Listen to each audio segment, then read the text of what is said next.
Alhamdulillah nahmaduhu wa nasta'inuhu wa nastaghfiruh wa na'udzu billahi min syururi anfusina wa min sayyiati a'malina may yahdihillahu fala mudilla lahu wa may yudlil fala hadiyalah.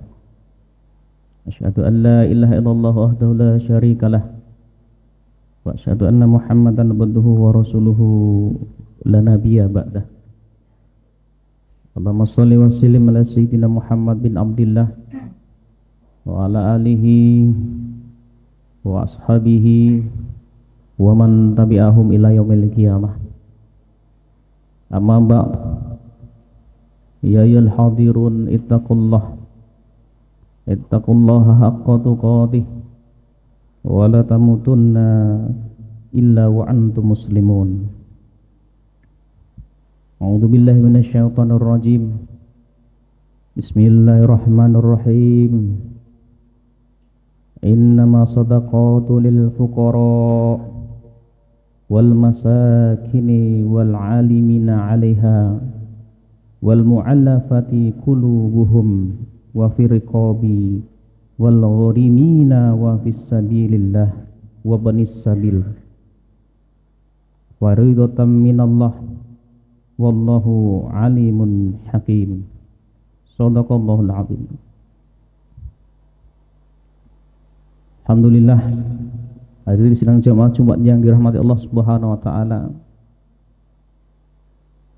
Marilah kita bersyukur kepada Allah Subhanahu wa taala dengan sebenar-benar menyerahkan diri, hati dan pikiran kita kepada Allah Subhanahu wa taala. Yang mana pada kesempatan siang ini kita masih diberi nikmat oleh Allah yang luar biasa, yakni nikmat tunduk kepada Allah, taat kepada Allah Azza wa Jalla, Zat yang menciptakan dan mengatur jagat raya ini, yang mana ini adalah bekal kita untuk menuju Allah Subhanahu wa taala. Kalau kita perhatikan, sudah berapa banyak orang-orang yang kita kenal, orang-orang yang di sekeliling kita meninggal dunia, dan itu pastinya akan menimpa kita, dan kita akan memasuki sebuah ruangan yang mana waktu dan tempat berbeda dengan yang kita alami hari ini. Maka tak ada lain kekuatan kecuali kekuatan Allah Subhanahu wa taala, dan wajar Allah sudah memberi kabar kepada kita ketika kita akan memasuki alam yang gaib setelah kehidupan ini. Maka Allah memberikan informasi bahwasannya bekal ketakwaan, bekal rasa syukur kepada Allah yang akan menyelamatkan kita. Selanjutnya tentu kita bersolawat kepada baginda Nabi besar Muhammad sallallahu alaihi wasallam dengan ucapan Allahumma shalli ala sayyidina Muhammad wa ala alihi sayyidina Muhammad. Semoga yang berhadir ini, mobil khusus kita yang di masjid yang dirahmati Allah Subhanahu wa taala ini, mendapat syafaat beliau nanti di yaumil akhir kelak, dan tentunya kaum muslimin pada umumnya. Apalagi yang hari ini kita saksikan masih banyak kaum muslimin yang belum menjalankan ibadah sholat Jumat.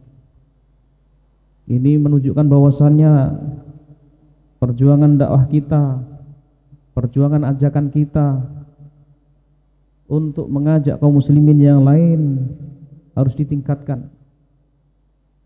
Salah satu bentuk cinta kita kepada saudara kita adalah mengajak mereka untuk kembali kepada Allah Subhanahu wa taala. Hadirin sidang jamaah Jumat rahimakumullah. Marilah kita bertakwa kepada Allah Subhanahu wa taala dengan sebenar-benar takwa, memuhasabah diri ini setiap waktu. Mana perintah Allah yang belum kita laksanakan, mana larangan Allah yang belum kita tinggalkan, maka kita berusaha dengan kuat untuk menjalani seluruh perintah Allah dan menjauhi segala larangannya, untuk menyiapkan diri kita ini menjadi orang-orang yang husnul khatimah, yakni menjadi orang-orang yang dalam akhir hidupnya adalah kebaikan, Karena fakta kita lihat hari ini ketika kemajuan teknologi yang semakin tinggi, peluang kematian itu semakin terbuka lebar. Kemajuan transportasi maupun apapun itu, peluang kita untuk mendekati ajal itu semakin terbuka lebar. Kenapa? Karena semakin dengan kemajuan teknologi ini, mobil khusus transportasi, yang mana ketika kita lihat data peningkatan kecelakaan yang terus menerus dan bencana alam yang terus terjadi, sering merenggut nyawa yang tidak sedikit jumlahnya, dan kita tidak ada jaminan kita akan selamat dari itu. Maka wajar ketika kita persiapkan ketakwaan ini kepada Allah Subhanahu wa taala yang terus menerus, karena kita ingin husnul khatimah. Kita ingin di akhir hayat kita ini tetap berzikir kepada Allah. Kita ingin di akhir hayat kita ini adalah orang-orang yang berserah diri kepada Allah Subhanahu wa taala. Hadirin sidang jamaah Jumat rahimakumullah. Pada kesempatan kali ini khatib ingin mengulas sebuah judul khutbah Jumat, yakni tentang pajak dan zakat dalam pandangan Islam.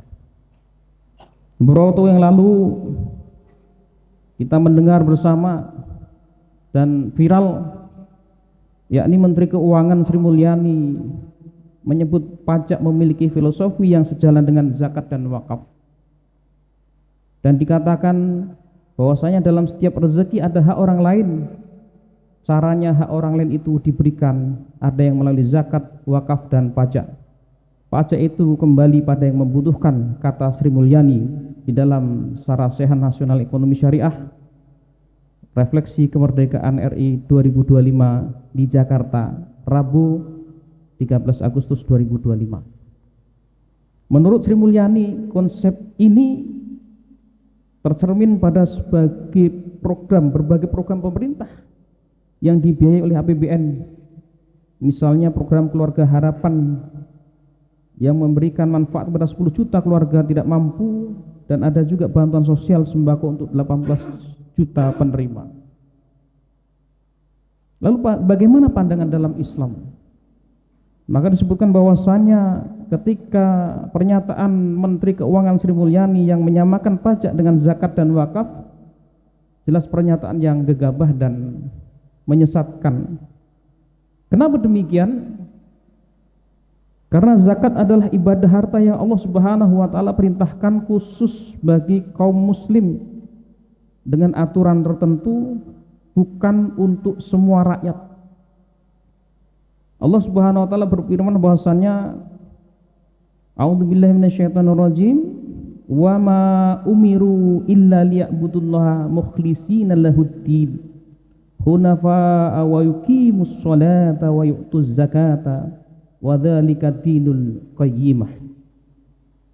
Yang artinya mereka tidak disuruh kecuali untuk menyembah Allah dengan memurnikan ketaatan kepada Dia dalam menjalankan agama yang lurus, juga supaya mereka mendirikan sholat dan menunaikan zakat.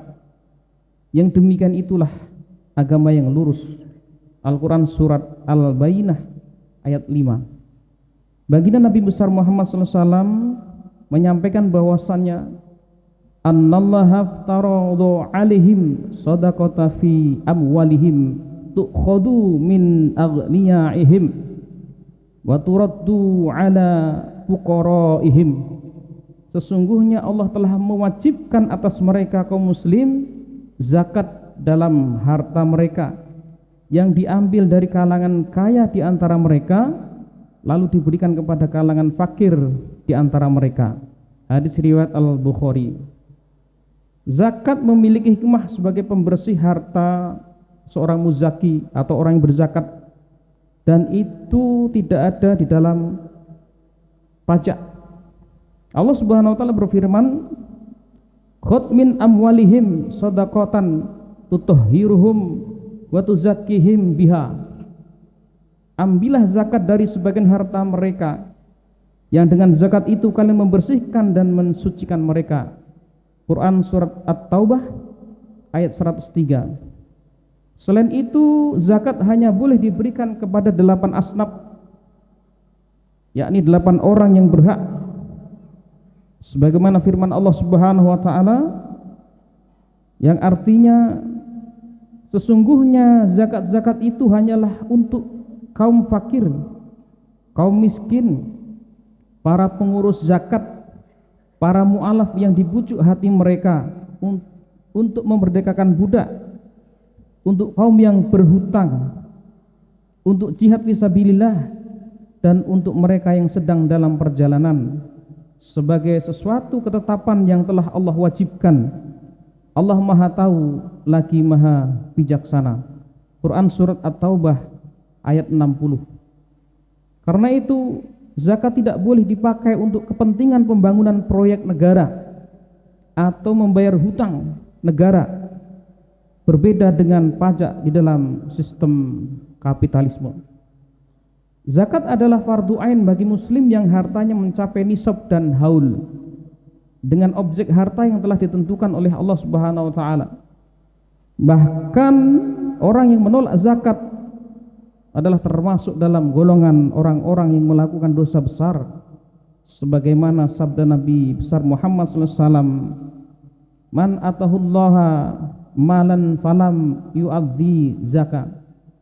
Siapa saja yang Allah beri harta namun tidak mengeluarkan zakatnya, maka pada hari kiamat harta tersebut akan dijelmakan dalam bentuk ular jantan yang ganas. Hadis riwayat Al-Bukhari.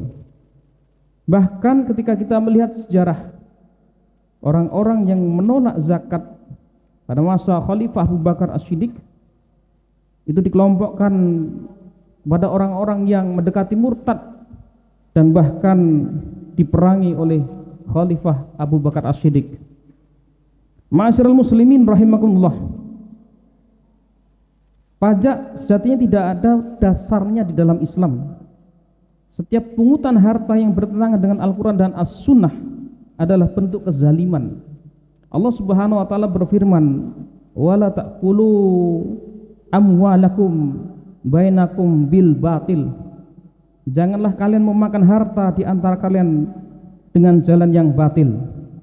Quran surat Al-Baqarah ayat 188. Imam Ibnu Katsir rahimahullah menjelaskan ayat ini sebagai larangan atas segala bentuk perampasan harta atau mengambil harta dari manusia tanpa dasar dalil atau izin dari Allah Subhanahu wa taala, siapapun itu, termasuk yang dilakukan penguasa terhadap rakyatnya. Rasulullah sallallahu alaihi wasallam juga bersabda, "Kullu al-muslim 'alal muslim haramu damuhu wa maluhu wa irduhu." Bahwasanya setiap muslim atas muslim yang lain haram darahnya, hartanya, dan kehormatannya. Hadis riwayat Muslim. Hadirin sidang jamaah Jumat rahimakumullah. Pajak adalah kezaliman karena dipungut dari seluruh rakyat tanpa membedakan kaya dan miskin. Dan tentu berbeda dengan zakat, apalagi tidak membedakan antara agama yang satu dengan agama yang lain, sedangkan zakat hanya khusus untuk kaum muslim.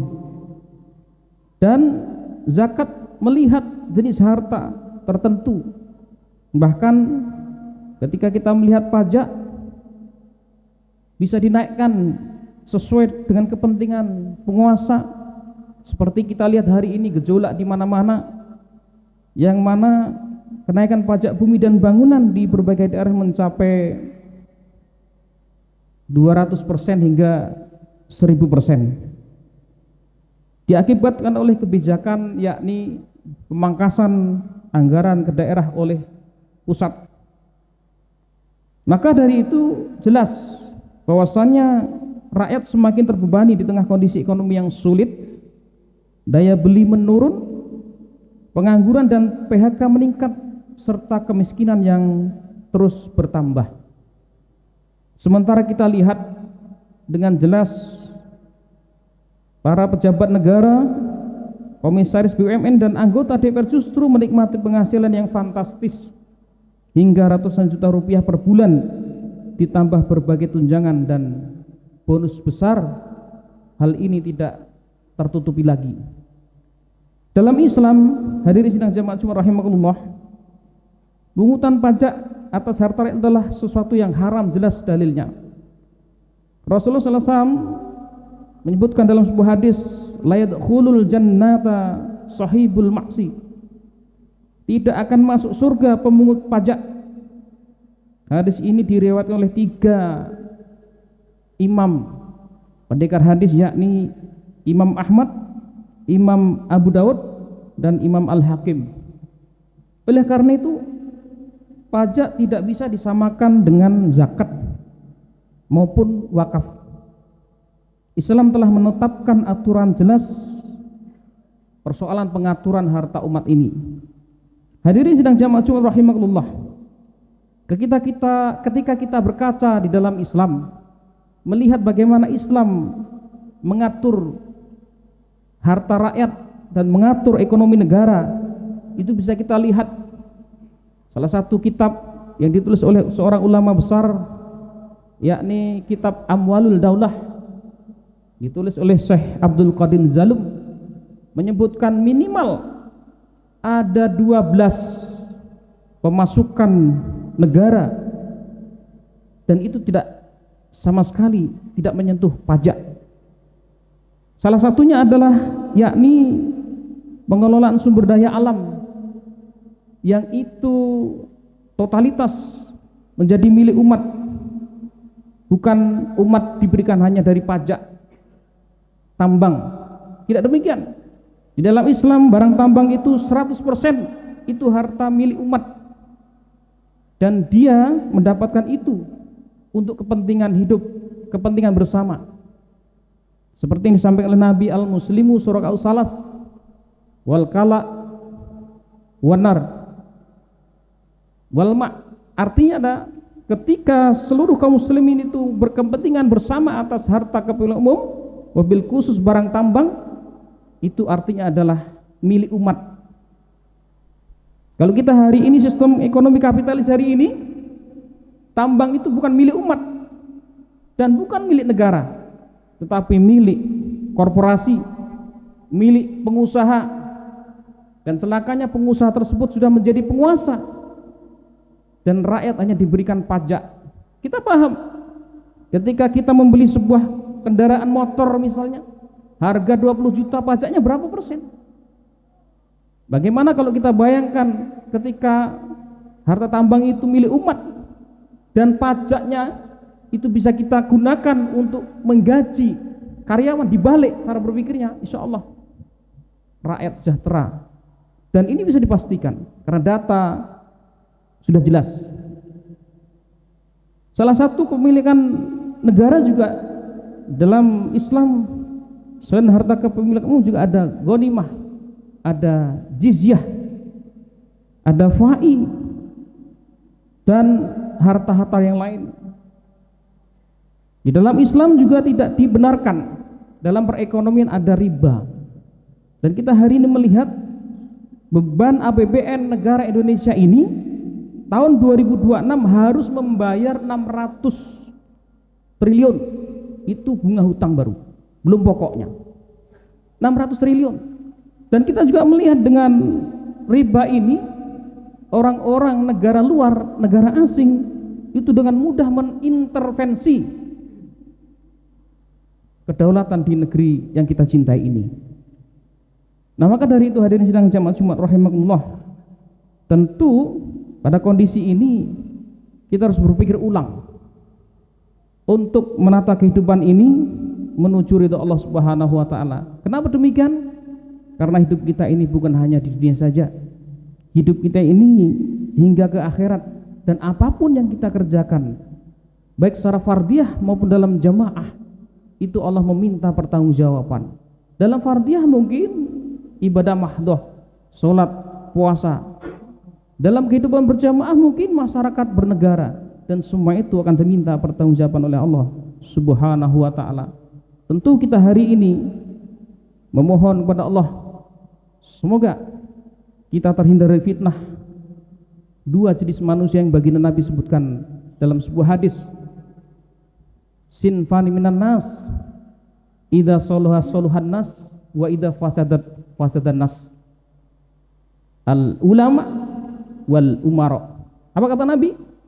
Ada dua manusia yang mana ketika mereka baik maka baik manusia, dan ketika fasad mereka atau buruk mereka maka buruklah manusia, yakni al ulama wal umara. Dan uniknya baginda Nabi menyebutkan al ulama di awal dan al umara setelah al ulama. Artinya apa? Sesungguhnya sebenarnya al umara itu kuncinya di al ulama. Maka ketika berbicara al ulama, sesungguhnya kita umat Islam lah yang memiliki pegangan itu. Maka bermohon kepada Allah Subhanahu wa taala, semoga negeri yang kita cintai ini ke depannya lahir ulama-ulama yang lurus, lahir ulama-ulama yang lantang, yang mampu menasihati al-umara agar sama-sama meraih ridho Allah, sama-sama menerapkan hukum-hukum Allah di dalam masyarakat bernegara yang kita cintai ini. Fa'tabiru ya ulil absar la'alakum turhamun. Alhamdulillah, alhamdulillahilladzi nazala al-Qur'an wa bayyinatin minal huda wal furqan. Asyhadu an la ilaha illallah wahdahu la syarikalah, asyhadu anna Muhammadan abduhu wa rasuluhu la nabiyya ba'dah. Allahumma shalli wa sallim ala sayyidina Muhammad bin Abdillah wa ala alihi wa ashabihi wa mawalah. Ya ayyuhal hadirun ittaqullaha haqqa tuqatih wa la tamutunna illa wa antum muslimun. A'udzubillahi minasyaitonir rajim. Bismillahirrahmanirrahim. Ya ayyuhan nasu ubudu rabbakumul ladzi khalaqakum wal ladzina min qablikum la'allakum tattaqun. Innallaha wa malaikatahu yusholluna 'alan nabiyyi ya ayyuhalladzina amanu shollu alaihi wa sallimu taslima. Allahumma shalli ala sayyidina Muhammad wa ala ali sayyidina Muhammad kama shallaita ala Ibrahim wa ala ali Ibrahim wa barik ala Muhammad wa ala ali Muhammad kama barakta ala Ibrahim wa ala ali Ibrahim fil alamina innaka Hamidum Majid. Allahumma fir lil muslimina wal muslimat wal mu'minina wal mu'minat al ahya'i minhum wal amwat bi rahmatika ya arhamar rahimin. Rabbana zalamna anfusana wa illam taghfir lana wa tarhamna lanakunanna minal khasirin. Allahumma rabbana anzilir rahmah wal maghfirah khususan jamaah Masjid Al Hidayah ya arhamar rahimin. Allahumma rabbana ansuril muslimin wal muslimat fi kulli makan, fi kulli zaman, fi kulli bilad, khususan fi biladal Palestina wa Gaza ya arhamar rahimin ya rahman ya ghafar. Allahumma rabbana azghiliz zalimin biz zalimin wa akhrijna min bainihim salimin. Rabbana ansuril muslimin wal muslimat iqamati daulah khilafah rasidah ala minhaji nubuwah wa iznika wa ridhoka ya akbar ya aziz ya jabbar. Rabbana atina fid dunya hasanah wa fil akhirati hasanah wa qina azabannar. Walhamdulillah rabbil alamin. Ibadallah, innallaha ya'muruna bil adli wal ihsan wa ita'i dzil qurba wa yanha 'anil fahsya'i wal munkar wal baghi ya'izukum la'allakum tadhakkarun wa la dzikrullahi akbar. Aqimissalah.